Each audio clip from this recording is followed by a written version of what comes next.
Hey guys, welcome back. I hope you are having an amazing day. Let's get right into the stories. The first one is an entitled People story. It's hard to believe, but it's true. I found myself entangled in a legal battle with my own homeowners association over the simple act of parking my pickup truck in my own driveway. Let me take you back to where it all began and provide some context. I live in a prestigious neighborhood filled with luxurious cars that embody the status and affluence of its residents. Naturally, I have a BMW that my wife primarily uses for transportation. However, being an electrician, I require a vehicle with ample space to carry my tools and equipment, and that's where my trusty pickup truck comes into the picture. When I first moved into the neighborhood, aware of the homeowners association's strict regulations, I promptly filled out the necessary forms and obtained permission to park my truck in the driveway. The permission had no expiration date specified, so I assumed I was within my rights to continue parking there. After all, isn't that the purpose of a driveway, to park one's vehicle regardless of its type? However, a few years later, an unexpected letter arrived from the Homeowners Association instructing me to cease parking my truck in the driveway. I was taken aback and wondered what they expected me to do. Squeezing it into the already packed garage, used mainly for storage, would have been impractical. It appeared that the Homeowners Association's concern revolved around maintaining a certain neighborhood aesthetic, an appearance of affluence that would supposedly attract the right kind of people. I couldn't help but find their rules discriminatory and unreasonable. What if a family required a large van to accommodate a member with a disability? Would the Homeowners Association deny them the right to park in their own driveway? Nevertheless, I decided to persist and continued parking my truck in my driveway, disregarding the angry letters that piled up in my mailbox. After all, it was my property, and my truck was neither causing harm nor offending anyone. Little did I know that those letters contained fines for my supposed infractions, which I carelessly discarded without paying much attention. Eventually, I received a letter, not from the Homeowners Association directly, but from their lawyers. To my surprise, I was being sued for unpaid fines and violating the bylaws. Instead of letting it go, they were taking the matter to court. The audacity astonished me. I had done nothing wrong, yet here I was, facing a legal battle over parking my truck on my own property. During the court proceedings, to my relief, the trial progressed much faster than I anticipated. The Homeowners Association. HOA's representatives candidly admitted that they considered the bylaws to imply that my truck should be parked in the garage. However, I argued that there was no explicit mention of trucks in the bylaws, rendering their interpretation baseless. The court ruled in my favor, and the Homeowners Association was obliged to cover my legal expenses, an exhilarating victory that I hoped would teach them a lesson. Yet instead of accepting defeat gracefully, the Homeowners Association decided to appeal the decision and escalate the case to a higher court. Throughout the period between the two trials, I continued to receive relentless letters from the Homeowners Association attempting to pressure and intimidate me. However, my lawyer advised me to maintain my distance until the case was resolved. Over a year passed before we returned to court, and this time I had an additional trump card up my sleeve. I unearthed the original application that had granted me permission to park my truck in the driveway, and it clearly showed no expiration date. As the same truck remained in my possession, this piece of evidence shattered the Homeowners Association's arguments. They could argue about the interpretation of the bylaws all they wanted, but they couldn't deny that I had official permission. In the end, justice prevailed, and the Homeowners Association's relentless pursuit came to an end. They were ordered to pay a hefty sum of $280,000, which covered my accumulated legal fees over the past year. It felt like a significant victory, but the bitter taste of the whole ordeal lingered. All I had fought for was the right to park my truck, something that any ordinary homeowner takes for granted. Unfortunately, the Homeowners Association didn't take their defeat gracefully. Seeking revenge, they decided to increase the annual Homeowners Association fees for the entire neighborhood, using it as a means to recoup their financial loss. However, this move sparked discontent among the well-off residents who were forced to shoulder the burden of their vindictiveness. The Homeowners Association subtly redirected the blame towards me, conveniently omitting the fact that they were the ones who instigated the lawsuit. Though a few neighbors understood my side of the story and stood by me, Most distanced themselves from the controversy, the Homeowners Association. His actions tarnished my reputation, tarnishing my hard-fought victory. Nonetheless, I remain confident that their unjust actions won't go unnoticed or unpunished. The future holds the promise of delivering the retribution they rightfully deserve. The next one is a pro-revenge story. My SO and I were renting a ground floor unit at a really nice apartment complex. I wouldn't say it was a luxury apartment or anything, but our ground floor unit had a little patio off the back that led out into a really nice courtyard area with hammocks, a walking path, outdoor fireplace, seating area, etc. A lot of people walk their dogs out there or let their kids play out in the grass, including us. We have a 1-year-old cane corso. We got her when we'd been living in the unit for about 2.5 months, and she was only 8 weeks at the time. She's a really good dog, and we trained her well. We could let her out to go potty, and she'd come right back even if there were distractions /people/dogs out. We always stood on the patio and watched her anyways because our pet agreement said we couldn't leave our dog unattended. Then we'd go pick up her poop right away if she pooped. Also part of the pet agreement, as I'm sure is standard at most apartment complexes. We kept a small step trash can outside specifically for her poop bags because we didn't want to throw them away inside, and the only outside trash cans were on the other side of the building, which I agree is super dumb. It really was a small trash can, like the kind you'd tuck into the bathroom between the toilet and the wall. We also had her poop bags hanging on our patio door handle for easy access, so we didn't have to hunt for them every time we needed them. This lady and her kid moved in on the ground floor in our building, 2 units down from us. No biggie. We ran into her one day carrying in groceries, and my SO held open the door for her. She seemed kind of Karen-ish, but was polite, and her kid, probably 10, 11 years old, didn't look up from his phone. Whatever, that's pretty typical of kids these days. They also had a dog, a little black and white fluffy thing, super cute, but not trained very well. Don't know what kind of dog, but it was much smaller than our already giant puppy. After about 2 weeks or so, we realized that there were dog turds in the grass right off our patio. We found out the hard way because my boyfriend stepped in it the first time. Luckily, he wasn't barefoot. They were clearly not our dog's turds as one. We always picked up her poop right after she went in 2. They were very obviously from a small dog, not our 70-pound puppy. We'd been in the apartment about 7, 8 months at that point, and had never had an issue with this, so we figured it was EM's little dog. I wrote her a polite note that basically was like, "Hey neighbor, we noticed that some of your dog's poops aren't being picked up and are right off our patio. Per the pet agreement we all have to sign, we all need to be picking up our own dog's poop each time they go. I'm sure it was an accident and you just didn't notice, so if you could make sure to do that going forward, we'd appreciate it. Your neighbor's in Unit Hash." She wasn't home, so I slipped it under the door and went back to my apartment. A couple hours later, this lady is banging on my door and gets really angry with me, insists that it couldn't have been her dog, and how dare I assume. I felt really bad, and I apologized immediately, said I didn't mean to offend her and it must have been someone else.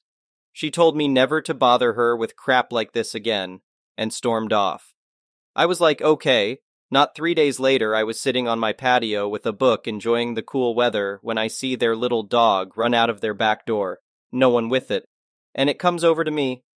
I said hello to the pup, because I love pups, and then it took a crap right off patio, ran back home and scratched the door to be let in. I saw her kid slide the door open enough to let the dog in and then closed it again without coming outside to pick up the poop. I was annoyed because here I saw it with my own eyes that it was their dog, and no one was even watching it when it was outside. So I grabbed a poop bag, picked up the poop, wrote another less polite note about her kid neglecting to watch the dog or come to check if it had pooped pick up after it, and dropped the poop bag and the note on their patio right by the door, then went back to my reading.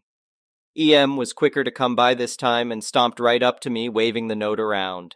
Then stated that her kid was just a kid and probably just forgot to check. I said I didn't care. Her kid was old enough to stand outside for 3 minutes and come pick up the dog's poop.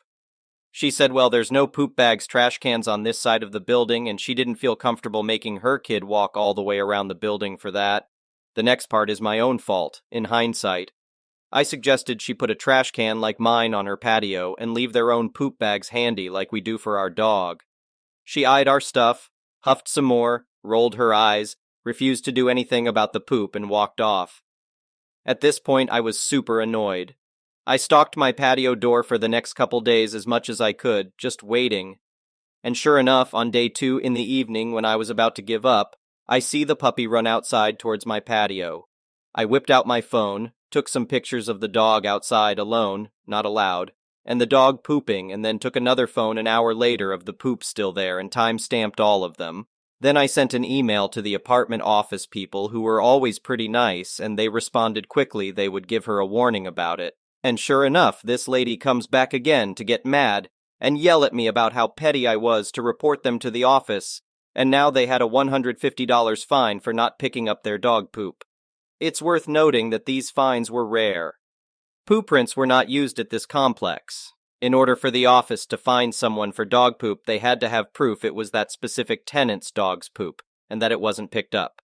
Hence the photos I'd taken and time-stamped.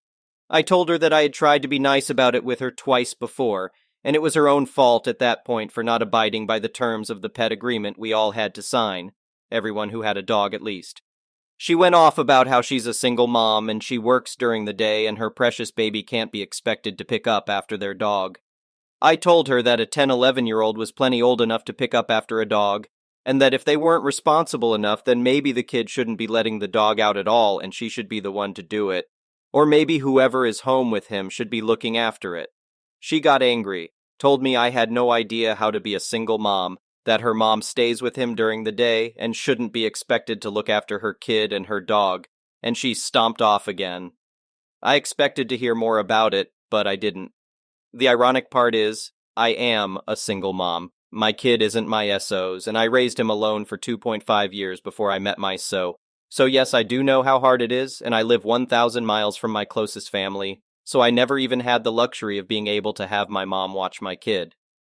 Over the next couple of weeks, we didn't find any more dog turds off our patio, but we did notice our poop bags were depleting and our trash can filling up way more quickly than usual. I had my suspicions and wanted to test it. We had recently bought some small security cameras for inside of our apartment for different reasons, and I had my boyfriend set one up outside on the patio.